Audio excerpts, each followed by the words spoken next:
સરદારને નમન રાષ્ટ્રીય એકતા પરેડ।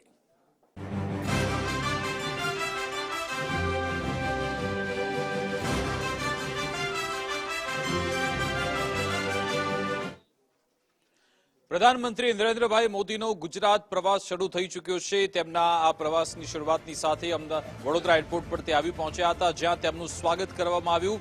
તેમને આવકારવા માટે મુખ્યમંત્રી ભૂપેન્દ્રભાઈ પટેલ, ડેપ્યુટી સીએમ હર્ષ સંઘવી પહોંચ્યા હતા। વડોદરાના મેયર, મ્યુનિસિપલ કમિશનર અને પોલીસ કમિશનર પણ આ તકે હાજર રહ્યા હતા। વડોદરા જિલ્લા કલેક્ટર પણ એરપોર્ટ પર ઉપસ્થિત રહ્યા હતા, જ્યાં પ્રધાનમંત્રી મોદીનું સ્વાગત કરવામાં આવ્યું હતું। વડોદરા એરપોર્ટ પર તેઓ આવી પહોંચ્યા હતા અને હવે વિધિવત તેમના આગળના કાર્યક્રમ થનાર છે। તેમના સ્વાગત અર્થે મુખ્યમંત્રી, ડેપ્યુટી સીએમ હર્ષભાઈ સંઘવી પણ પહોંચ્યા હતા, જ્યારે તેમને આવકારવામાં આવ્યા હતા। તેની આ તસવીરો પણ સામે આવી ગઈ, જ્યારે પ્રધાનમંત્રી નરેન્દ્રભાઈ મોદી વડોદરા એરપોર્ટ પર આવી પહોંચ્યા, જ્યાં સીએમએ તેમને આવકાર્યા હતા। તેમની સાથે વડોદરાના મેયર, કમિશનર સૌ કોઈ ઉપસ્થિત રહ્યા હતા। ડેપ્યુટી સીએમ હર્ષભાઈ સંઘવી પણ પહોંચ્યા હતા, જ્યાં પ્રધાનમંત્રી મોદીનું સ્વાગત કરવામાં આવ્યું હતું અને હવે તેમના આગળના કાર્યક્રમ શરૂ થવા જઈ રહ્યા છે।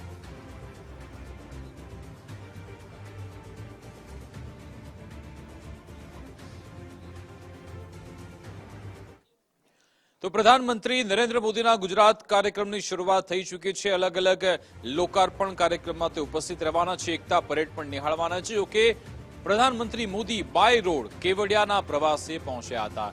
વડાપ્રધાન નરેન્દ્ર મોદી કેવડિયા પહોંચી ચૂક્યા છે। જોકે ખરાબ વાતાવરણના કારણે તેમણે બાય રોડ પહોંચવાનું નક્કી કર્યું હતું। ખરાબ વાતાવરણના કારણે એમના કાર્યક્રમમાં ફેરફાર કરવામાં આવ્યો હતો।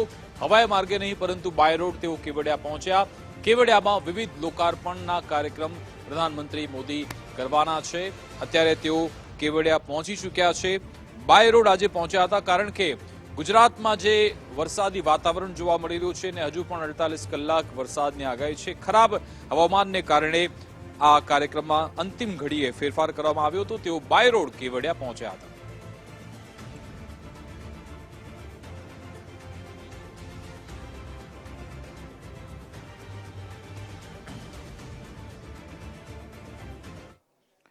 પ્રધાનમંત્રી નરેન્દ્રભાઈ મોદી 2 દિવસીય ગુજરાત પ્રવાસે છે। તેઓ એકતા પરેડમાં ભાગ લેવાના છે। વિવિધ લોકાર્પણ કાર્યક્રમ પણ થનાર છે, ત્યારે તેમના આજથી ગુજરાત પ્રવાસની શરૂઆત થઈ ચૂકી છે।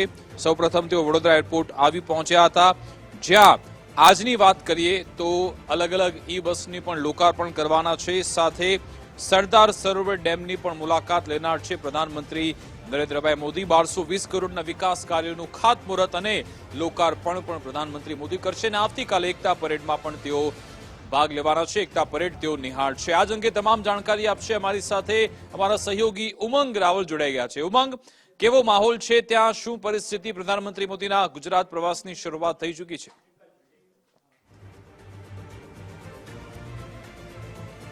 વડાપ્રધાન નરેન્દ્ર મોદી છે તેઓ વડોદરાથી બાય રોડ કેવડિયા આવવા માટે નીકળી ગયા છે। વર્ષ 2017ની અંદર જ્યારે સરદાર સરોવર ડેમ છે તેનું ઉદઘાટન કરવા આવ્યા હતા, ત્યારે પણ ખરાબ વાતાવરણના કારણે વડોદરાથી તેમને બાય રોડ આવવું પડ્યું હતું કેવડિયા। અને આ બીજી વખત એવું બન્યું છે કે ખરાબ વાતાવરણના કારણે અવિરત વરસાદ જે આજ સવારથી જ કેવડિયા અને નર્મદા જિલ્લાની અંદર જે ચાલુ છે તેના કારણે અંતિમ ઘડીએ તેમનો જે પ્લાન હતો એ ચેન્જ થયો છે અને તે હવે બાય એર નહીં પરંતુ બાય રોડ છે તેઓ કેવડિયા આવી રહ્યા છે। અને લગભગ 20 કે 25 મિનિટની અંદર જ વડાપ્રધાન નરેન્દ્ર મોદી છે તેઓ કેવડિયા ખાતે પહોંચશે। ત્યારબાદ જે કાર્યક્રમમાં નિયત સમય હતો એમાં લગભગ 1 કલાક છે એ ડિલે થશે, જેમાં ઈ બસોનું લોકાર્પણ છે। 1220 કરોડ રૂપિયાના જે લોકાર્પણ અને ખાતમુહૂર્તના જે વડાપ્રધાન નરેન્દ્ર મોદી કરવાના છે, સાથે જ અનેક પ્રકલ્પો છે તેને ખુલ્લા પણ મૂકવાના છે। ડેમની નિહાળવા માટે પણ વડાપ્રધાન નરેન્દ્ર મોદી જવાના છે, પરંતુ હવે નિયત સમય જે પહેલેથી જે પ્લાન નક્કી કરવામાં આવ્યો હતો તેમાં હવે ફેરફાર થશે, કારણ કે વરસાદ વિઘ્ન બન્યો છે।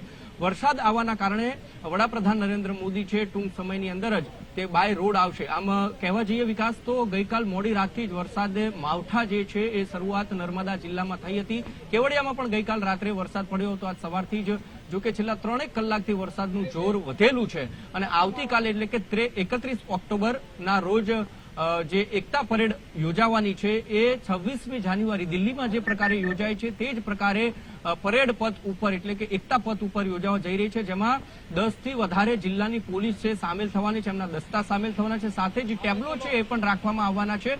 એટલે તમામ રીતે સૌથી મોટી પરેડ પહેલી વખત સરદાર પટેલ નું સ્ટેચ્યુ એટલે સ્ટેચ્યુ ઓફ યુનિટી છે તેની બાજુમાં જે એકતા પથ આવેલો છે ત્યાં આગળ યોજાવા જઈ રહ્યું છે. તમામ કાર્યક્રમની શરૂઆત છે આજ વડાપ્રધાન અહીંયા પહોંચશે ત્યારબાદ કરી દેવામાં આવશે. અને અત્યારે જો હું તમને દ્રશ્યો બતાવું તો અત્યારે જે રીતે દ્રશ્યો દેખાઈ રહ્યા છે, દ્રશ્યોની અંદર વરસાદ છે અવિરત વરસી રહ્યો છે અને ડભોઈથી પણ આગળ છે વડાપ્રધાન નરેન્દ્ર મોદી આવી ગયા છે. લગભગ 20 થી 25 મિનિટની અંદર જ તેમનું કેવડિયાની અંદર આગમન થશે અને જે રીતે પ્રી પ્લાન જે કરવામાં આવ્યો હતો સાથે જ ટ્રાફિક પોલીસ, જિલ્લા પોલીસ અને રાજ્ય પોલીસ થકી પ્લાન બી એટલે કે માનો કે વેધર સારું ન રહે તો પછી બાય રોડ વડાપ્રધાન આવી શકે તે માટેની પણ તૈયારીઓ કરવામાં આવી હતી ને એને લઈને જ કેવડિયાથી વડોદરા સુધી તમામ જગ્યાએ ટ્રાફિક પોલીસથી માંડી અને પોલીસના જવાનો છે ગોઠવાઈ ગયા છે.